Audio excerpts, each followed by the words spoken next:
Hi, it's Eric Martin. So, I'm sure you've run into this situation before. You arrive in a new organization, or you get a new job, a new role, and someone says to you, "So here's your work." And you say, "Well, thank you very much." And then you start doing this work and realize, maybe 3 months later, maybe 3 years later, maybe a whole career later, that it was the wrong work.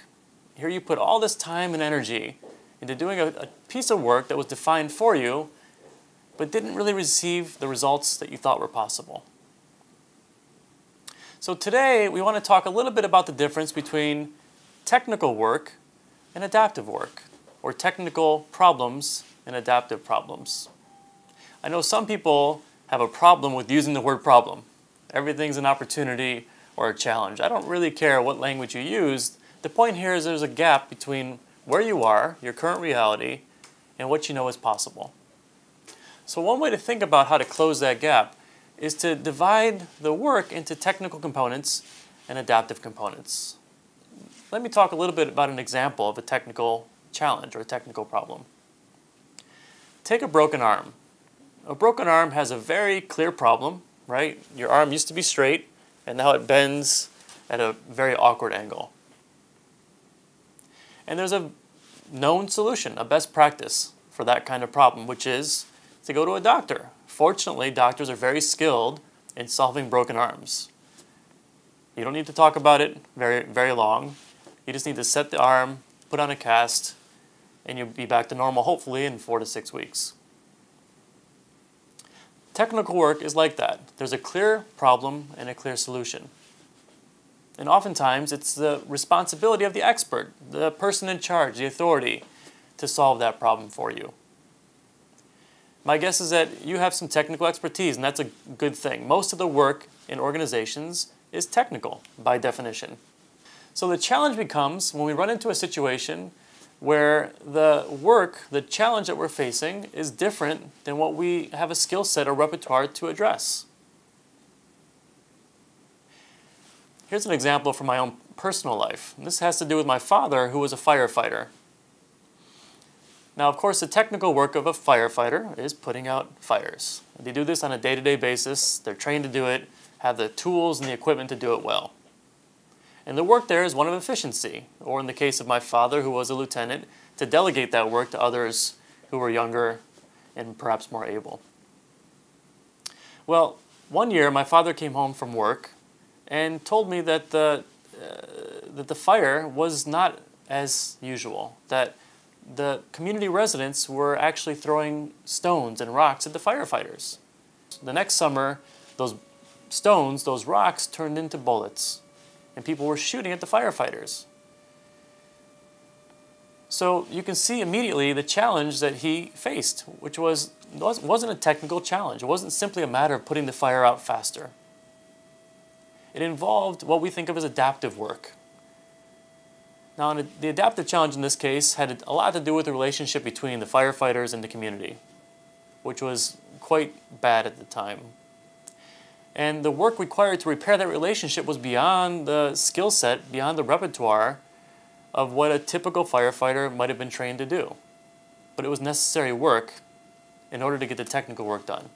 One of the biggest wastes of time and resource in organizational life is putting a technical fix on an adaptive challenge. Now, why do we do that? Why do we try to fix something with a band-aid or an approach that ultimately is not going to do anything other than waste time and probably frustrate people? Well, it feels good. It feels good to put out those fires in organizational life, whatever it may be. Oftentimes, it's something we feel good doing because it's a skill set that we've brought to the game. It's a skill set that we know how to deliver on.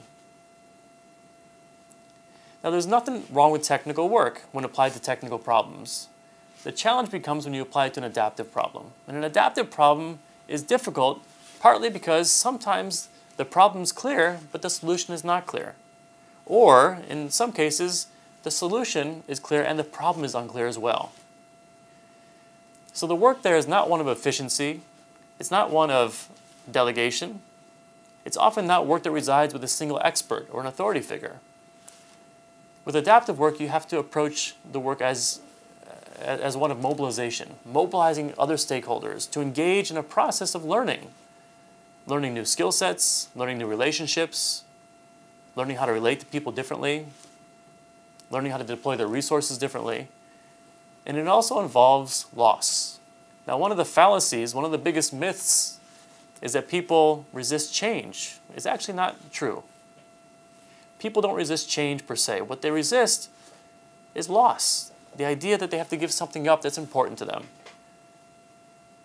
A relationship, a skill that they've honed over many years, autonomy, resources, power, these are all different forms of loss. So one of the most important questions we can ask when leading adaptive change is, what is the loss that people would have to experience in the service of progress? Now that's a counterintuitive idea. Most of us approach change saying, what's the gain? What's the win-win?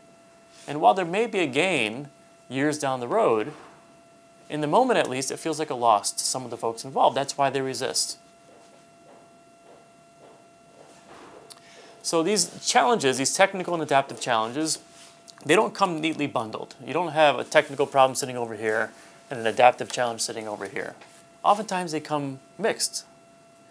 To use my father's example again, he still had to put out fires most of the time on a day-to-day basis, but he had to begin to shift his resource and his attention and that of his fellow firefighters to this community building work. So as you think about the challenge that you face, what are the technical components, the things that you know how to do very well, that you've probably been doing for a long time, that are supported by the system, the organization that you work in, and that are actually making progress? Knowing what those things are, investing in those things, doing more of those things is important work. But also consider, where's the learning that has to happen? What new skills, what new ways of working do you need to embrace and others need to embrace around you? Learning that happens, what we say, below the neck, in your heart, in your gut, as you think about maybe even your sense of professional identity in the work that you do and why you do it. So learning is a really critical component of adaptive change, as is loss. So where's the loss showing up in your work? Who's avoiding loss? Who might need to give something up in the service of progress? What might you need to give up in the service of progress as well? So adaptive change takes time.